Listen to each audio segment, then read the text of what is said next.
In a quirky twist of space exploration, NASA recently uncovered the fate of 2 tiny tomatoes lost in space back in 2022. Harvested by astronaut Frank Rubio on the International Space Station, these wayward tomatoes became the stars of an unexpected cosmic journey. Discovered in the station's 6-bedroom complex, the footage revealed how the 17% humidity on board affected the tomatoes stored in a Ziploc bag. Apparently, Rubio had stowed the fruit inside, and had decided to take a little spacewalk of its own. NASA later revealed that these tomatoes were part of the Exposed Root On-Orbit Test System, or XROOTS experiment. This experiment uses hydroponic and aeroponic techniques to grow plants without soil, a key step towards sustainable plant systems for future space missions.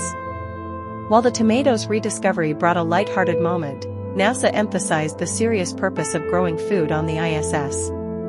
Beyond the novelty, it's a crucial step in practicing techniques essential for future exploration of the Moon and Mars. NASA's commitment to space farming is evident in ongoing experiments like VEG-05, testing the cultivation of dwarf tomatoes and other crops. Additionally, the Planet Habitat 03 study is exploring multi-generational plant growth, potentially uncovering genetic adaptations for future space agriculture.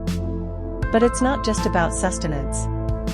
NASA officials highlighted the intangible benefits of growing plants in space. Astronauts report psychological advantages, with gardening enhancing their quality of life and boosting morale during extended space missions. As we continue to unravel the mysteries of space, the humble tomato becomes a symbol of the innovative strides we're taking towards sustainable living beyond our home planet. If you find this video valuable to you, then don't forget to hit the like button, share it with your friends, and subscribe for our future contents. It means a lot for us.